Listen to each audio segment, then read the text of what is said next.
Atiku has come out to defend the reason why he deleted the post he made condemning the killers of Deborah, the female student of College of Education in Sokoto.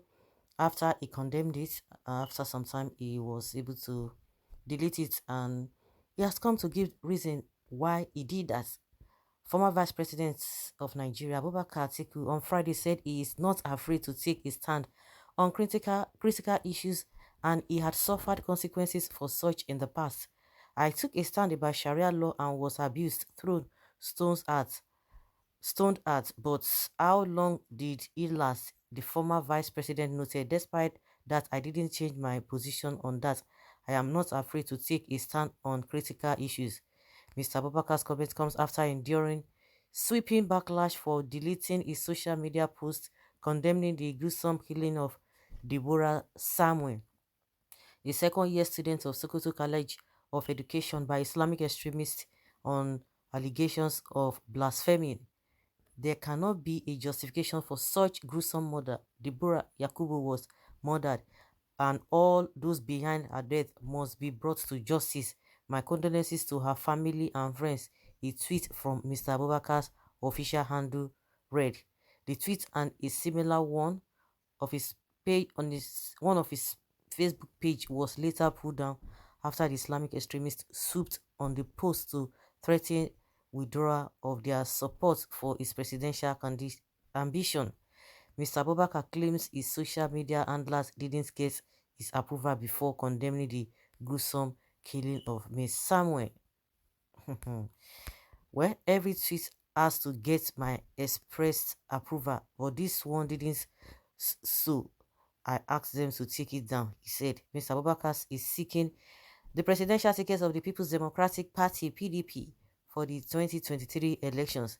He gave the excuses when he paid a consultative visit to Governor Godwin Obaseki of Edo State at the Government House, Benin, to canvass for support towards his run. Mr. Abubakar Atiku, you are a joker.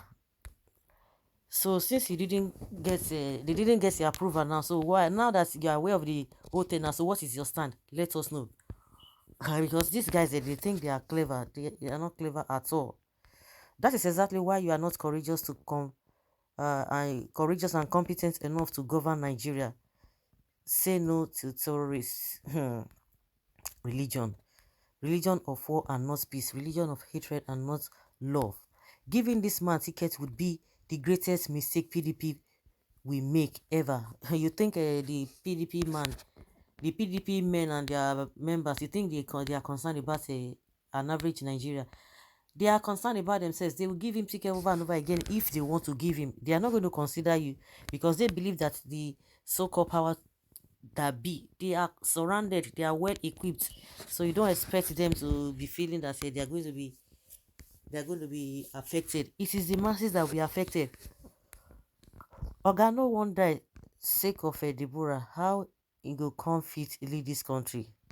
That was ideology. This is human life. That was ideology. This is human life we are talking about. You can easily talk that off, but you can't bring back life. What then is the essence of this forced marriage called One Nigeria? Okay, the issue now is that where does he stand now?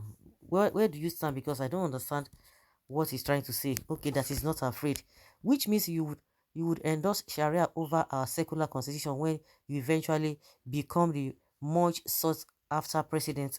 Southern Nigeria, Ronu, think twice and see imminent disaster looming over One Nigeria. They will not hear. People will not hear.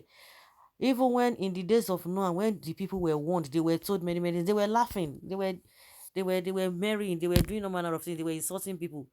People that were even telling them the truth, they were laughing. So as it was then, so it is again today.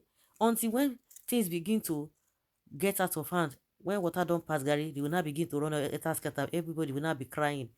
And meanwhile, those who will hear will see here, and those who have heard, they are taking decisive decision, as it happened in the days of Noah too. When the water came, when it was sweeping all of them, they were crying, but they were told. So it is the same thing. So human being, no matter what you tell them, it will not change. When Nnamdi Kanu was talking about herdsmen that will invade and that will cause a lot of havoc, then they said the mouth was smelly. But when it happened, it happened. They didn't even remember that they were told, and everybody was crying. See, stand against the same Sharia law till tomorrow. You are not fit for president. Hypocrisy will make you destroy the nation just as Buhari has done. Nigerians beware. Another terrorist sympathizer is in the making. Atiku Abubakar can't even stand up for justice now because he needs 1 million votes. Who said he can't be threatened into other unholy compromises when he becomes the president? It's very, very possible. Very, very, very possible. But people will not hear. Those who are adamant, they say forget it. I could remember in 2019 when Buhari was being interviewed with Osinbajo, when Osinbajo was trying to cover up.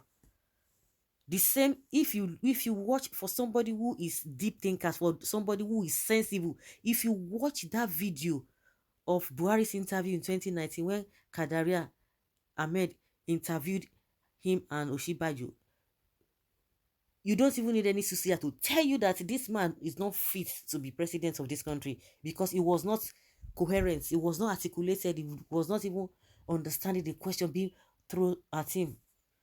And at the end of the day, a lot of people see true paths to go and vote for him. So it is like that. Irrespective of what you're going to say, those who are going to be behind him, they will still put him there. They don't even mind when if they suffer. It should be known to everyone that we Muslims have some red lines. This is what all of them are quoting, which must not be crossed. The dignity of the... Oh, I don't want to be hearing all this their nonsense. Red line. So, when Boko Haram and bandits are killing you, those ones are no red line. That is why you can't even supervise the affairs of this country. God will not shame us. So now you are avoiding being stoned for what is right. What a leader. Religion of absurdity and not reason. It is a sham. Most of our leaders here are mentally imbalanced and Atiku is one of them. Nigerians, imagine the kind of person that you want to make president. What a shame. You were stoned, no problem. But what have you done to make sure no one else is stoned? Why should Nigerians especially...